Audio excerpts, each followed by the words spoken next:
Hey guys, it's Maddie here from DCLblogger.com. This is going to be another NFT weekly update video. I know I should be doing these more often, and the weekly updates are more like monthly updates, but to be honest, just been struggling with time. Anyway, there's a lot to get through. I don't want to make this too long, so let's kind of get straight into it. First one right here is DCL Rialto. So we all know Decentraland, digital virtual reality world where you can own plots of land and build things in virtual reality. DCL Rialto is a product by DCL Plazas, created to advertise your Decentraland business, and it's pretty cool. It's quite early in the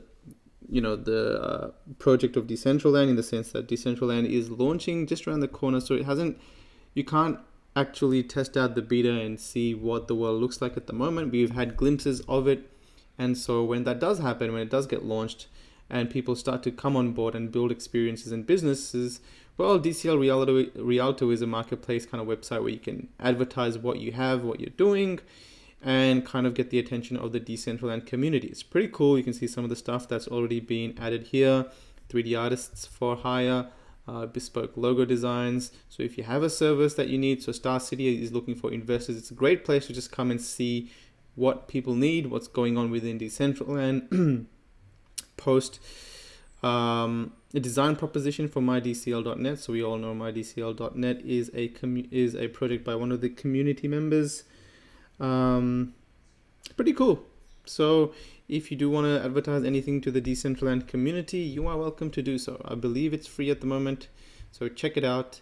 If you have any questions, you can always contact Riorio from DCL Plazas, who's available on the Discord. So that's a few words about DCL Rialto. Also wanted to give a quick shout out to this NFT room that is available. You can search it on Telegram. I will put the invite on the YouTube video at the description.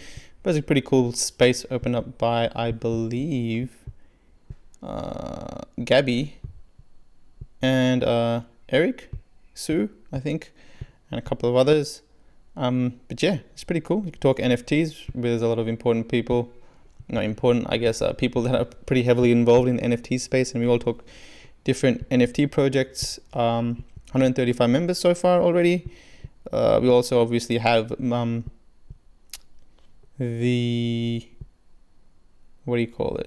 have my NFT makers group, money makers group as well, that I don't know, I think it's at 240 members now. It's pretty crazy. We talk all kinds of things: coin trading, NFT news links, Decentraland, Axie Infinity, battle races, chain breakers, Zrun, Neoland, etc. It's got a sale notifier here as well. But whether you're into splitting up your discussions or discussing it all into one place, either one, it's pretty fun to be around and talk NFTs. All right, so recently we had a bit of a discussion over NFT ownership with the guys from Lava Labs, who are the creators behind CryptoPunks. So CryptoPunks were pre-CryptoKitties. I'm pretty sure they're the first NFTs to ever be created and traded on a secondary marketplace. So they kind of show the use case for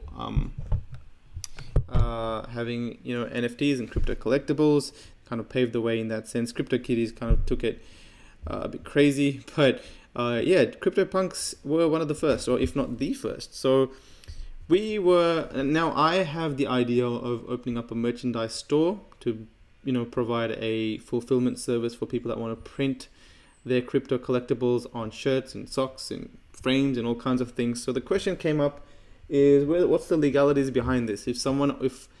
Should I be able to do that for someone even though I don't own the NFT? And for the person that owns the actual NFT of, say, this particular CryptoPunk, can I print that CryptoPunk on a frame and sell it?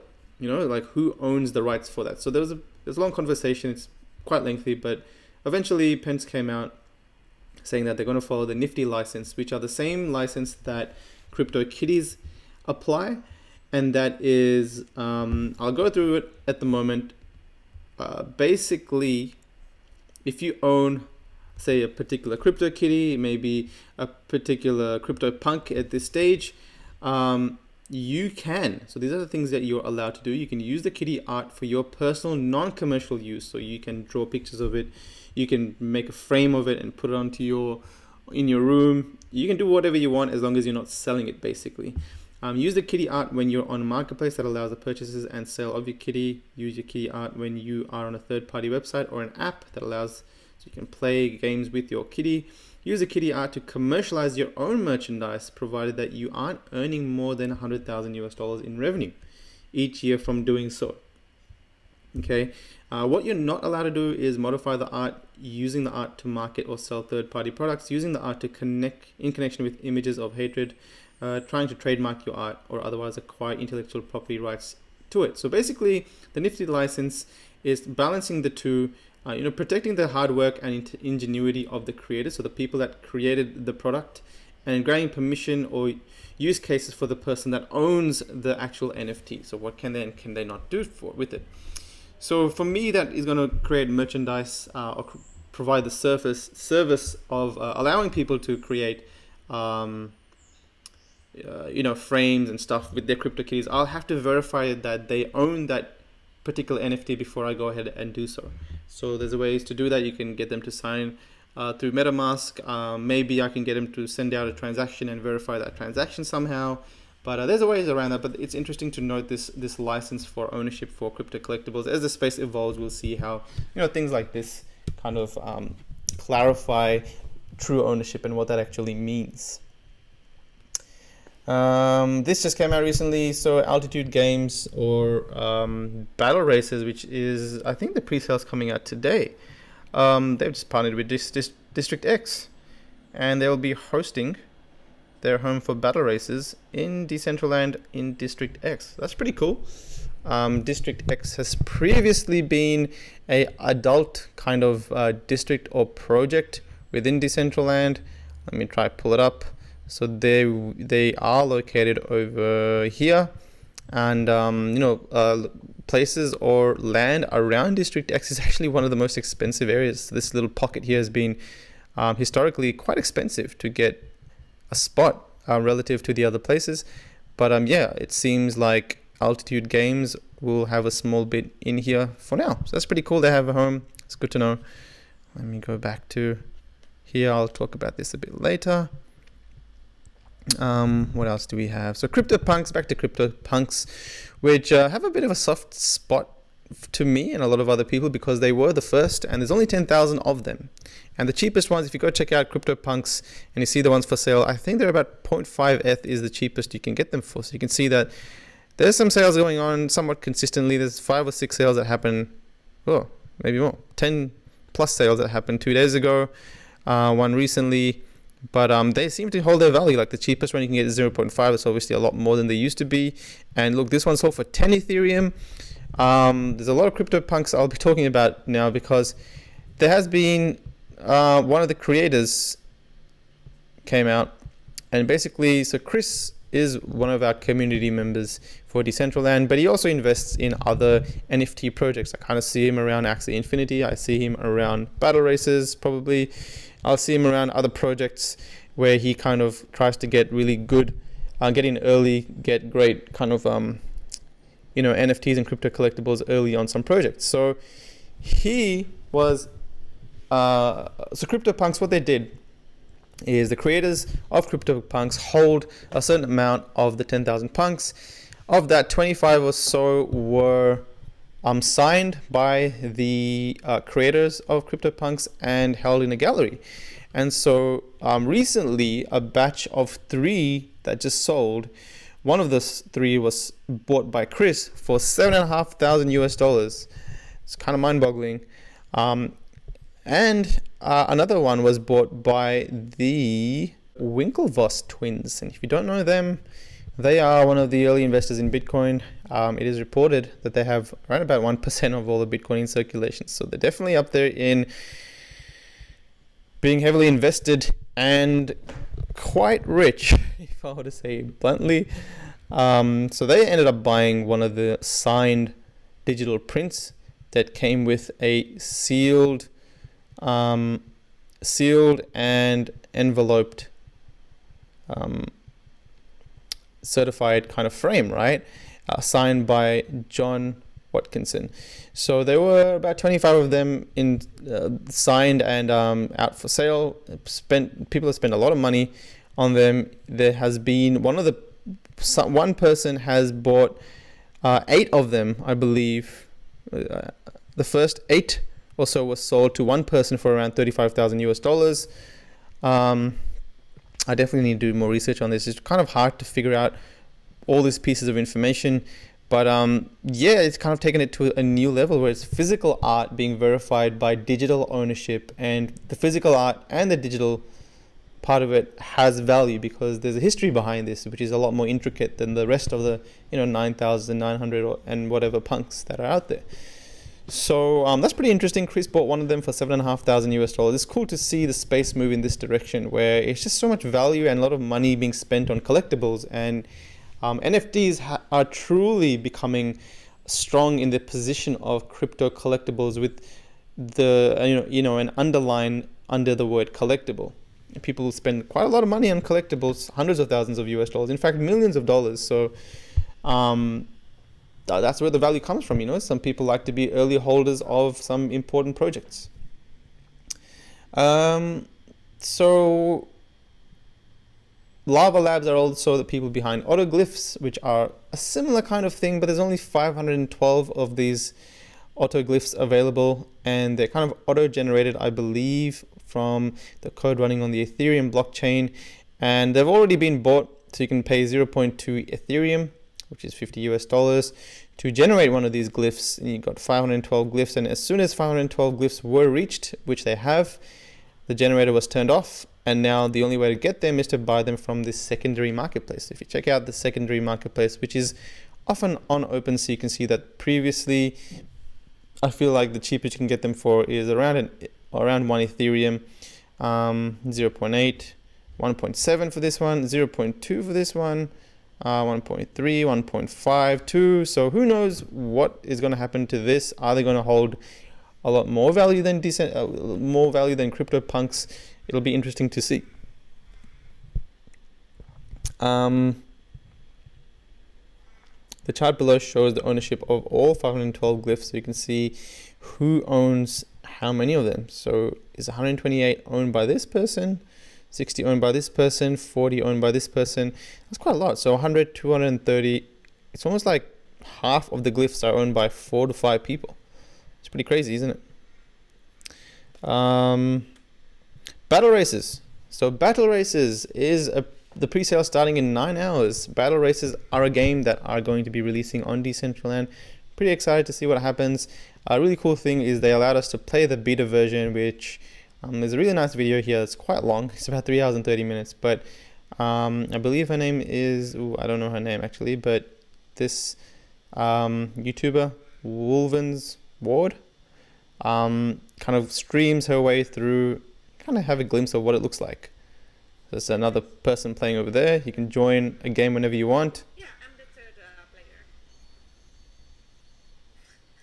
Let's fast forward a little bit.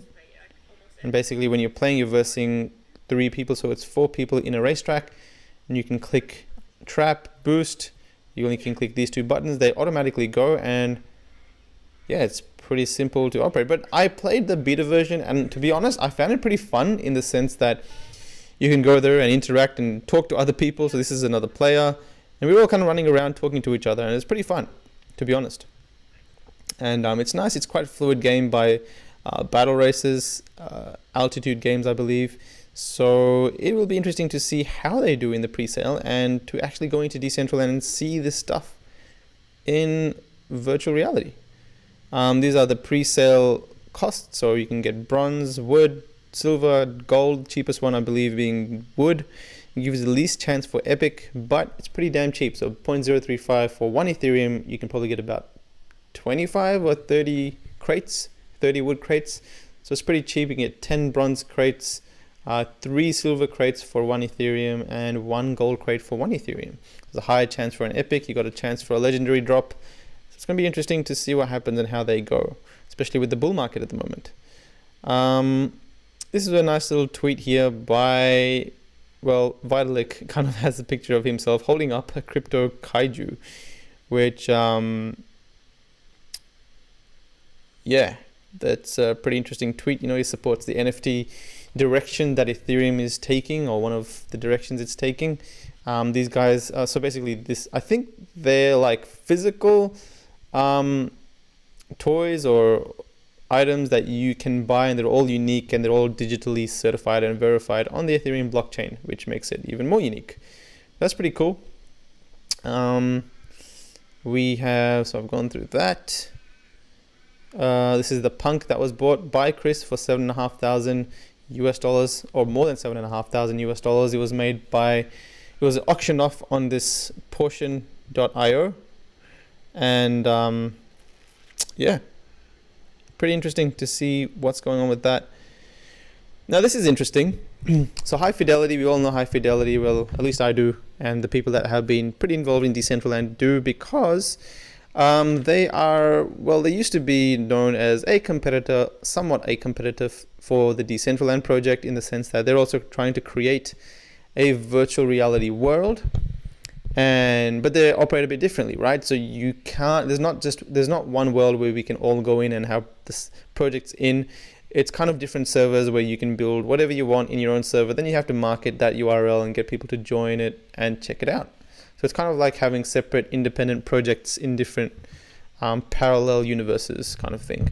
But with Decentraland, you can see it's all kind of one big landscape, where if you walk out of your project, if you walk out of your land, you'll be able to see someone else's land. So that's more realistic depiction of how the real world is, where you have your neighbors, you have people across the street, you've got projects around you, you've got shopping hubs, etc., etc. So High Fidelity recently laid off 25% of their staff.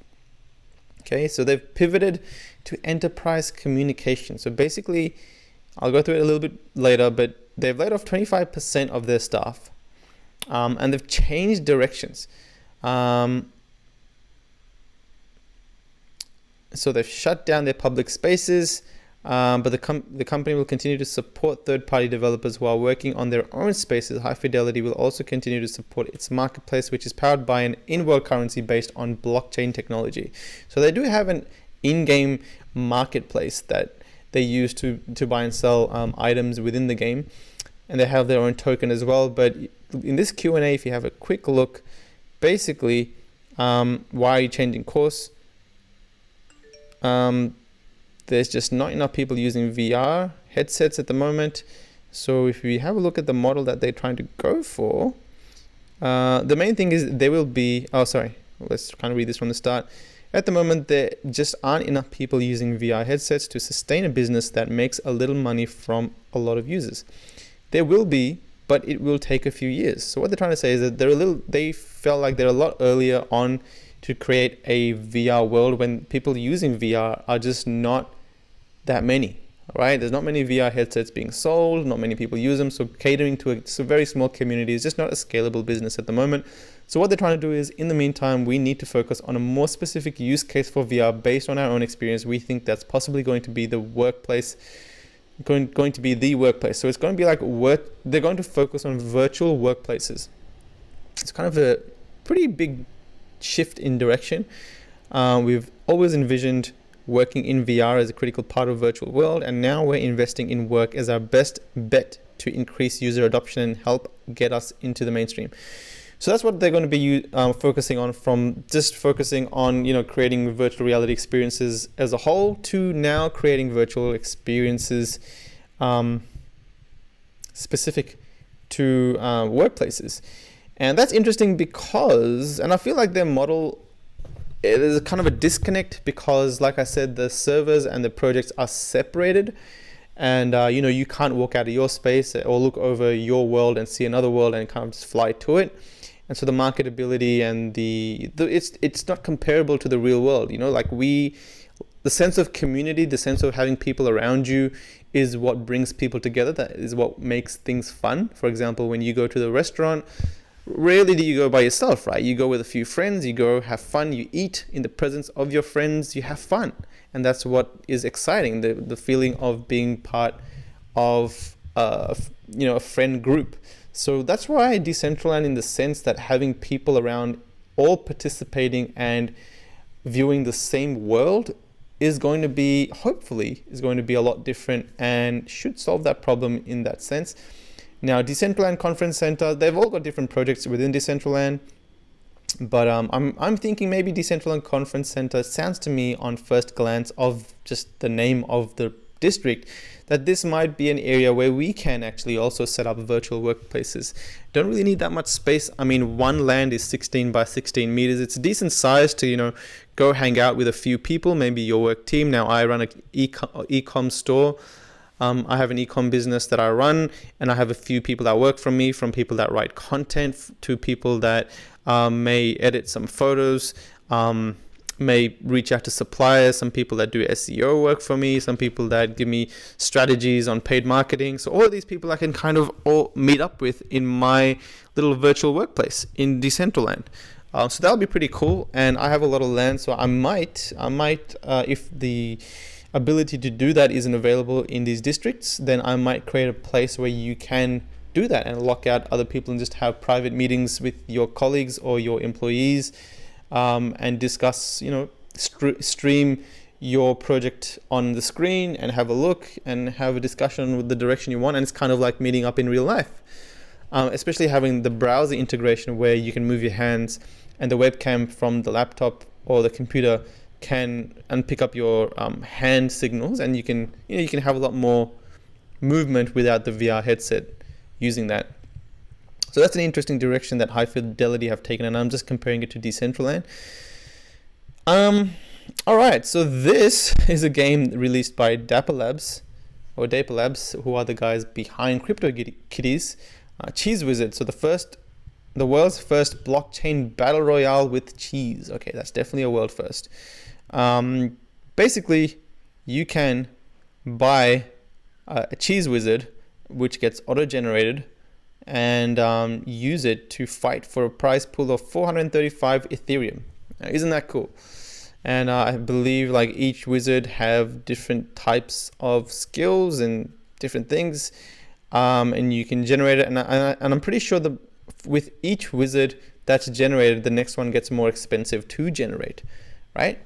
And I think the earlier ones are more powerful as well. So the later you wait, the less incentive there is to actually make one.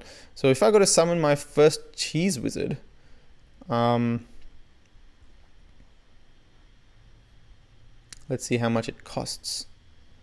Summon, okay, so it's neutral, fire, water, wind. 0.90 ETH, so that's almost 1 Ethereum. 0.07 Ethereum, okay, for a neutral one. So it looks like it costs almost 1 Ethereum to generate a cheese wizard at this stage of the game. That's pretty crazy. So 3 days left to summon wizards. So far, they are being traded on the blockchain, on the marketplace. 0.05 Ethereum. That's pretty cheap, isn't it? Considering that it cost you 0.90 Ethereum to create. Unless these are like just neutral wizards. Maybe we can filter them somehow. Anyway, but that's the gist. I mean, Dapper Labs are known for CryptoKitties, which is a pretty fluid, pretty popular, widespread game or platform, if you want to call it that. So it is interesting to see them come up with another game. We can check out their contract, and you can see that 700 addresses own wizards. If you see how much they've generated, you can see that they've generated about, what's this, 671 Ethereum. Okay, now 50% of that, 50% of that gets sent to the prize pool. So the prize pool is 50% of what they have raised plus 100 ETH. So they've added 100 Ethereum of themselves plus 335 Ethereum, which is a half of 700 Ethereum, which is what they raised. And that's the prize pool that you fight for with your cheese wizard. So it's interesting. It's kind of weird, but well, let's just see how it goes. This is the early stages of crypto collectibles. Everything is kind of weird and fun and kind of nerdy, but I like it because I'm a nerd. All right, so Decentraland partnered in an attempt to solve these scaling issues that these dApps are going to have an experience as Ethereum gets more and more expensive and clustered with transactions. But they're partnered with Matic Network. Where are they? InSteps Matic. Okay, so they've partnered with Matic Network. And if you scroll all the way down, I'm going to save all the reading for you guys if you want to check. There's a really cool bit here. We recently bought a testnet land parcel in just milliseconds. Milliseconds, not even seconds. So what? That's like less than a second? Isn't that crazy? You can now buy land and sell land within milliseconds. That's pretty cool. So I think they work off a side chain, a proof of stake based side chain that has the security of Plasma Cash for NFTs and ERC20s.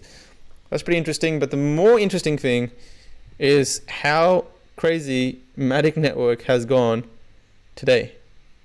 80%. Isn't that crazy? Let's refresh this. Let's see what it's at. 96%. Holy crap. That's nuts. I swear I was looking at this like 2 days ago and it was like 30 million market cap. But yeah, this has gone parabolic in the true sense of that name. Like it's backed by Coinbase, who were a seed investor. Binance added it to their investor list, and it's gone. Just in May, this month alone, it's climbed up from 0.004 cents to 0.04 now. So it's like 10x, which is crazy within a month in this type of market. But then again, it was a pretty small cap coin. So if it's 10x now, that means that, it was under $10 million as a market cap. So now going forward, I will be surprised if it continues to grow at this pace. But that's pretty damn crazy. Yeah, CCN covered the Coinbase. This Coinbase-backed cryptocurrency surged 75% in a single day. So it's just an article from CCN. What else do we need? What else do we have? All right, so Axie Infinity recently partnered with Loom in an attempt to explore if Loom can provide some solutions to some of the advanced features that Axie Infinity are going to have. So Axie Infinity, as you guys know, are kind of like a breedable collectible game mixed between Tamagotchis and Pokemon and Neopets. You can own a virtual pet and grow them in your virtual land. It's kind of fun. So these are all the stuff that Loom Network is going to allow them to do. Native non-fungible token support. I'll let you guys read this to yourselves, but I thought it was definitely worth a mention. Provide security, definitely provides speed of transactions, support NFT transactions at lightning speeds without charging per transaction. So I feel like, for example, right now, right, to create an estate, which is to combine multiple lands within Decentraland. Say if you have four lands and you want to make it into one estate and join all 4 lands into one land. An estate is just a word that we give to multiple lands joined into one. To do that, it's pretty expensive. Like if you were to join 20 lands, it'd probably cost like $5 to $7, right? It's not cheap. And now with Ethereum, like if it goes from $200 to $1,000, that's going to cost $50 to $70. So what are you going to do? Keep paying? No one's going to pay $100 just to do simple in-game transactions, right? That's like on the much expensive end, much higher end in terms of costs, but it's there. I mean, it is definitely going to be an issue as players don't want to keep spending money as they keep doing things within the game. So this is where Loom Network and Matic Network all have a place within the Ethereum ecosystem and will help bring more solutions to the NFT world. This is a little statistics from mydcl.net, how Decentraland is doing at the moment. They've had a few days that were pretty big. If you follow the blue line, you can see 400,000 mana worth of land sold yesterday, 200,000 mana worth of land sold the other day, 774,000 mana sold that day, 100,000 mana, 400,000, 373,000. So last week has been pretty good in terms of liquidity for Decentraland land. Thought that was worth a mention. All right, and lastly, a little sneak peek on a project I'm working with to create a place where you can print your digital collectible on different things. So we have socks, we got frames, we got shirts, we got mugs, we got pillows, we got canvases, we got other sets of canvases, for example, this one right here, which I think looks pretty damn cool. Right here, you can get multiple canvases and post them on your walls. The store is hopefully going to accept crypto depending on the gateway, and if I can integrate it into some kind of payment system. But yeah, just a little bit of a sneak peek. I haven't released this to many people. In fact, I think only 2 people have seen it. So that's going to be interesting and fun, and it's not so much to create profit, it's more to just create a service for people to show their crypto collectibles on shirts and stuff, right? You'll have to verify that you own the collectible for crypto kitties and crypto punks at this stage. The other stuff, so for Zed run and chain breakers and battle races, it's not necessary. Anyway, it'll be available and out within a month, but it'll be fun. Let's see how we go. That's it, guys. That's a lot to cover. Hopefully this video isn't too long, but that's NFT for you in the last in the last 2 to 3 weeks. Let's see what happens in the next few weeks. Hopefully there'll be some great advancements. Let's see what the hell Bitcoin does. We've surged up to $8,000 US. We're going to drop a bit. Maybe we'll surge even more. Maybe we'll drop harshly again. But a lot of people have agreed that the bear market is pretty damn over, and it'll be interesting to see what happens in the whole entirety of the crypto space at the moment. The NFT marketplace usually gets a boost during the tail end of a bull run from Bitcoin. So usually Bitcoin spikes and goes crazy, then the alts spike and go crazy, and then when people become Ethereum rich, they throw their Ethereum around for different games, different crypto collectibles. That's what happened last time. So is that what's going to happen this time? Let's wait and see. Share it if you guys like it. Comment as well. See you guys in another video.